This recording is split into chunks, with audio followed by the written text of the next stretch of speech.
Cowboys and Cowgirls, Wannabe Cowboy here in partnership with Live in the Living Room. And today I am joined by the one and only Pip Marsh. Pip, how are you? All right, good. Good, as you say. Looking very summery with your sunglasses. I mean, I'm loving the hat, I can't lie. Cheers, bro. Whiskey Jam represent, brother.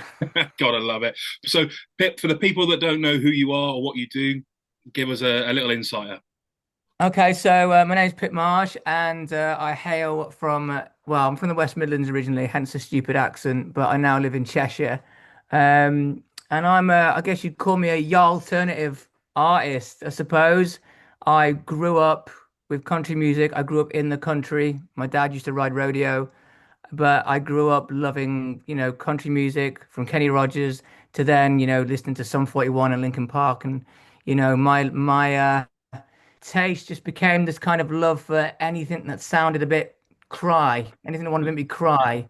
And I think, Bit of a with country romantic. music, yeah, with country music and like emo music, you got it all. So yeah, hence you've got this kind of monstrous thing in front of you being me. And yeah, I guess a alternative artist, I suppose. Yeah, man. I was going to say you don't really hear very many of the emo country crossover. Like it's very much until, shall we say, the resurgence after COVID of country music that more of these genres, started to appear. That you had your Hardys, which was your rock country, now your Shaboozies, which is more of your rap country, as well as your Tucker Wetmores and stuff, which is more of that kind of pop country in a sense. But it really took me on because obviously, for the people that don't know, I had the pleasure to meet Pip at Buckle and Boots. Unfortunately, it was only a flying saying hello, but it really, when watching your performance, obviously, it really took me by surprise to hear how well the two mixed.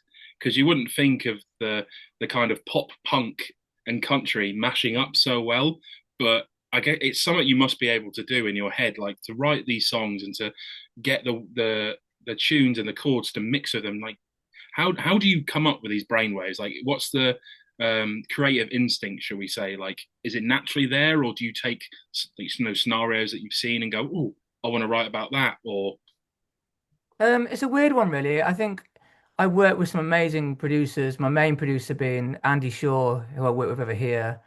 Um, but I think for the most part, I'm very like if I hear something or see something that I just like the sound of, it could just be the most random word from a movie or I don't know, or just something will just jump in my head and I'll write it down. I don't think into it. And then I am definitely like I 100% know I'm on the spectrum, buddy. Like I am I can sit in a room and my brain is like Homer Simpson's. There's nothing in it but like what am I gonna eat? yeah, And then as soon as I get in a writing session, I don't know, man. It's like this little box that I didn't know was there just gets unlocked, and then everything comes out, and it feels like it's stuff like I've forgotten. And a big part of how my brain works, and I've only kind of figured this out recently, because of like my childhood trauma and stuff. My brain just likes to lock stuff away. So for the most part, there's not much going on upstairs. But then as soon as I'm in like the creative kind of zone, and that output comes, and I'm working with someone, we just go for it. Like it's always different working with different people. I think me and Andy have got our thing going on where he'll have a vibe and I'll say something and be like, yeah, yo, and then we'll go off that. of course, Or, when I was in Nashville not long ago, right, working with my boy Scattered Brains, who does like Yellow Wolf, Jelly, Struggle. We're in with Luke from Lakeview. And we just had this guitar lick from my boy Zach, and then it was just like, boom, okay. So I don't know, it's like the certain sound or a certain word will set me off, man. Like otherwise, there's nothing else going on upstairs. think that's a good. But It's a good thing to have. anyways, Yeah, it's a good thing to have. Like, you know, being able to just have these and roll with it. That instant click. I'm going to create a masterpiece, and you know exactly what you want. You know exactly how to work it. But the interesting thing also I took from that is obviously you mentioned Lakeview, and people may not know that you actually supported them on their tour, which was absolutely ridiculous. Like, just going a little bit on that, how does it feel as like an independent UK country kind of rock artist, or what is it, Yawley you called it, the um, alternative. alternative, that's it. Working with these acts going across Europe, like that must have been surreal when you got that call. Dude, it was mega. Like, I mean, my history, my heritage, I suppose, was always kind of like bands and stuff. And I had some small successes like back in the day. I was on Kerrang TV quite a lot, and like I played Download a few times and stuff like that. So I wasn't like, an alien to kind of touring and stuff. But obviously, COVID happened, timeout happened. I hadn't launched as a solo artist because it wasn't sort of never had like the guts to do. But then, when it happened and I released Happy and, Radio One got behind it and then this, that, and the other. And then, being able to support Lakeview, who I loved from the get-go, man. Yeah, Like, their music is really good. dude, and they're the nicest guys in the world. Like, they're my brothers now for life. And they, Luke and Jesse, they're all like my brothers. Like the tour was incredible, even from the get-go of like pulling up to Glasgow. We're pulling up for the first day at the Cat House, and I don't know if you've ever been to the Cat House, but the No. loading is ridiculous. To load in, you've got to park on a taxi rank, and you're in Glasgow, and you can imagine what a Glaswegian taxi Yeah, worker you're that in his way is constantly, going to get like, yeah, right? constantly looking there for the traffic warden, being like, "When's he going to come?" Well, man, I pulled up, and this Glaswegian taxi driver was like saying some colorful language at me, like, "You need to move." And I was like, "Dude, it'll be 2 minutes." And my boy Luke, never met me before, was straight there, just like, this guy's got a problem. And you don't, Yeah, and you know what I mean? Like from the get-go, they just adopted me, and it was just the most amazing thing. And yeah, playing to those crowds across the UK and Europe was amazing. It was the yeah. most amazing, and it was the perfect band for me to go on tour with. The Oh, fully, perfect. yeah, because they're again, they're not, as people would say, authentic country. Mm. Your Toby Keiths and your people like that. But I guess you mentioned that you played download and stuff like that. I kind of want to know what in your mind clicked, thinking, right, I want to transition to country music. Obviously, I know So you've had a background of it, but yeah, well, for me, country music, I think country isn't just music; it's a lifestyle, right? yeah, That's the biggest thing. I grew up in the country. Like I said, my dad was a big agricultural man. He used to ride rodeo. He used to ride his horse to the pub so he could horse of course, yeah. drink and drive. Do you know what I mean? Like You can't get my donkey dad, drink riding. yeah, like my dad used to knock about with Ozzy Osbourne back in the day. Like that's the kind of like stuff was going on, like crazy stuff. But like I remember kind of being a kid and listening to a lot of country music, mostly when my mum was getting her hair done. We had these neighbors and their house was like a Western world. Like, do you know what I mean? It was always like Johnny Cash or anything like that going on. And I remember at the time, it was just familiar.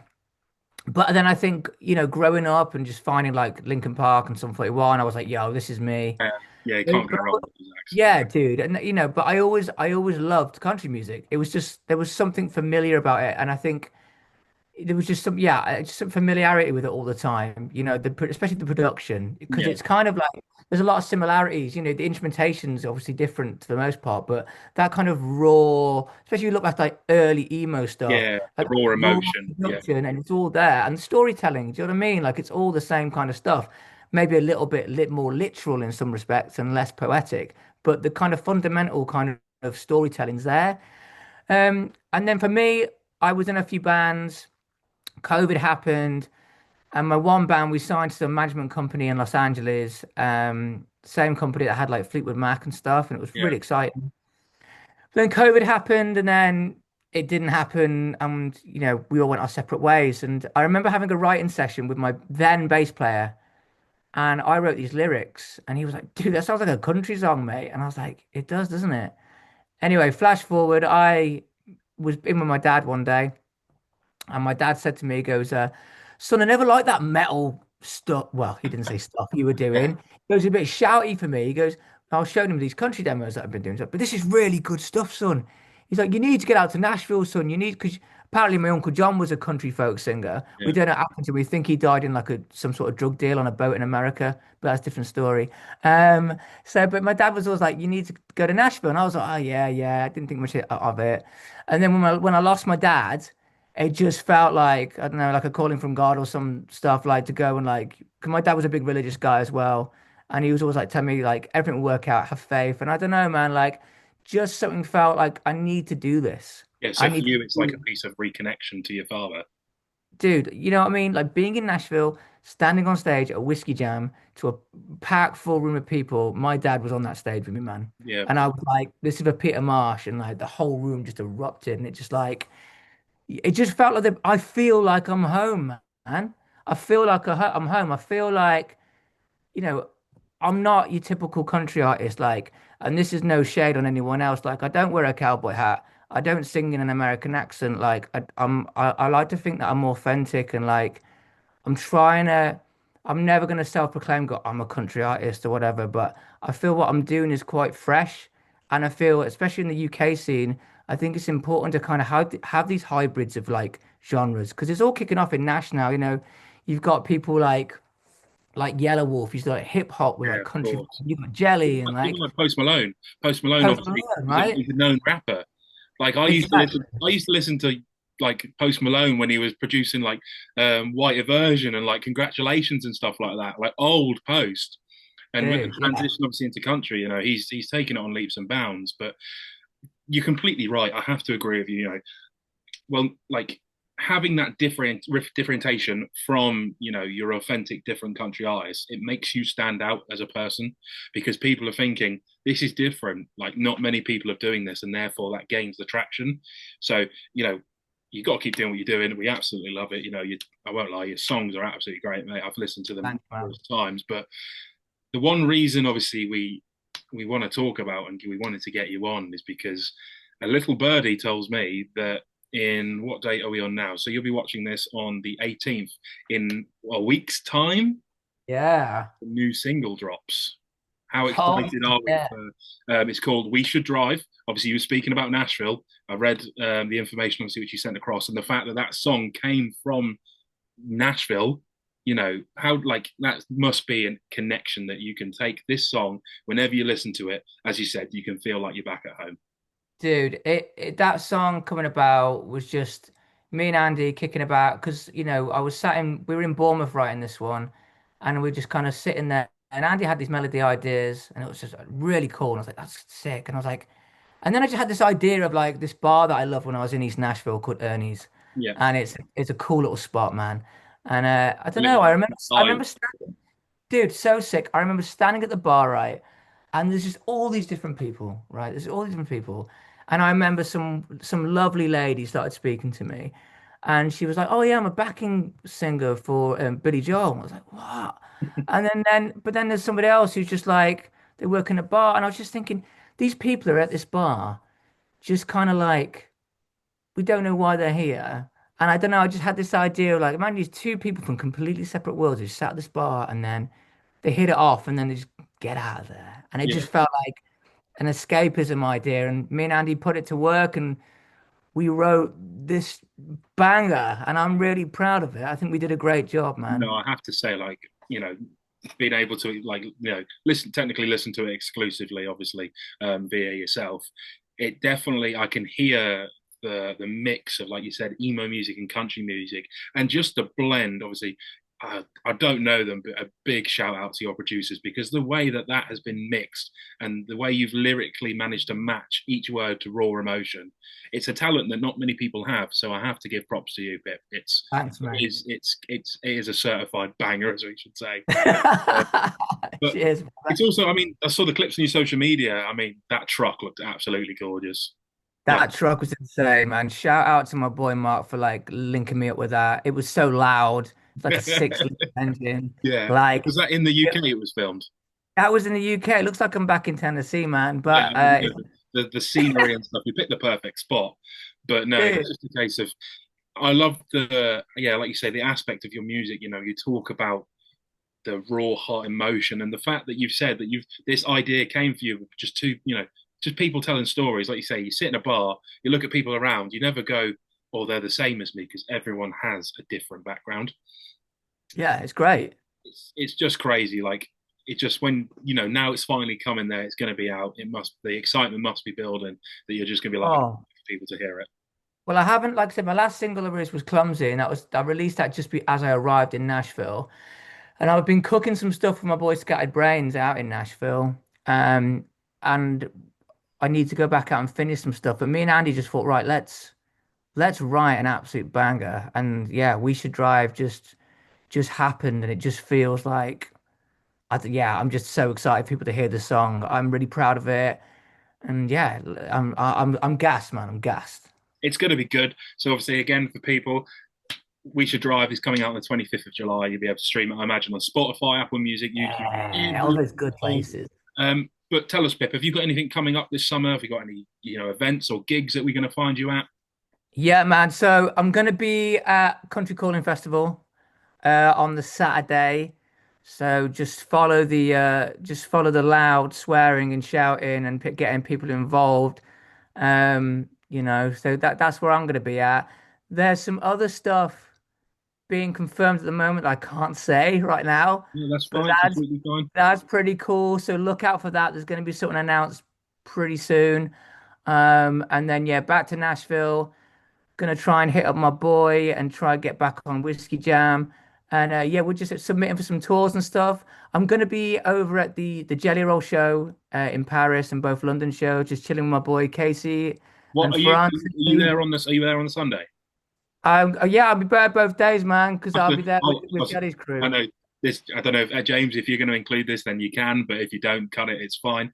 I'm going to be there on the Sunday, so I got Oh, tickets for sick. the first show. So I'll have to hit you up, and we'll have to meet for a beer and stuff.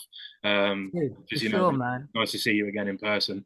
And you just Yeah, mentioned Country Call, and it's gutting that I'm potentially going to be there on the Sunday because obviously here at Live in the Living Room we've put in our press application for the Sunday. So sick. it's a shame that it might not catch wind that you're there, but I look forward to these exclusives coming out, and I'm sure obviously I'm sure we'll stay in touch and be in contact. Yeah, bro. Like I'm just getting like, mate, like, I've released a few songs and like people are resonating with it and like I just love doing what I'm doing and people are like feeling it and it was kind of quite scary at first coming onto the country scene because like it's not your typical kind of country vibe, Yeah, of but course. people are into it, bro. But I'm trying to be this unofficial pioneer of the alternative, baby. So yeah, we just keep going, we keep cooking, bro. Exactly. You could be the man to create it all. But That's it, man. Pip, where can the people find you then? If they're watching this and they're thinking, I want to know more about this guy, where can we find you? Just at the Pip Marsh, just at the Pip Marsh on everything, and then just look for a silly man with drawings on his face, and you'll see me there. Well, Pip, it's been a real pleasure to talk to you today. I've been Regan from Wannabe Cowboy in collaboration with Live in the Living Room, and we will see you hopefully, at these exclusives. Let's go. Appreciate your time, Thank you and so much for having me. everyone watching, we'll see you on the next episode. Goodbye. Peace.